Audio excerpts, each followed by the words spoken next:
Hello বন্ধুরা, welcome back to my channel. তার আগে তোমরা সবাই বলো কেমন আছো? আশা করি ভালো আছো। তো রাখি পূর্ণিমার সবাইকে জানাই শুভেচ্ছা ও অভিনন্দন। তো সকাল সকাল স্নান টান করে দাদার হাতে রাখি পরিয়ে নিয়েছি।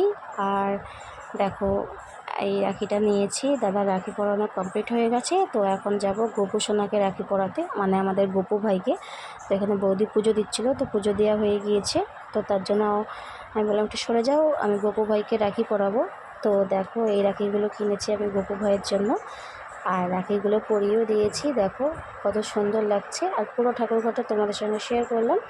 তো চলে এসেছি। তো সকাল সকাল বাজার গিয়েছি, ভাইদের খাওয়াবো আজকে রান্না করে আমি। তো তার জন্য বাজার থেকে এসে তোমার সাথে আবার কথা বলছি। ততক্ষণ তোমরা ভিডিওটা স্কিপ করো না, ভিডিওটা দেখতে থাকো। আর বাজার থেকে বাজার নিয়ে চলে এসেছি। তো এখানে দেখো চাল ভিজিয়ে রেখেছি। তো এখানে ভেজ ডাল করেছি, ভেজ ডাল হচ্ছিল। আর এইদিকে আমি মাংস নিয়ে এসেছি, তো চিকেন করব। আর এদিকে দেখো বন্ধু এটুয়ে দিয়েছে, চিকেনটা রান্না করতে বসিয়ে দিয়েছি আমি। আর এদিকে আমার ডাল হচ্ছে, তোমরা দেখতে পাচ্ছ। আর আমি রান্না করেছি আজকে ফ্রাইড রাইস।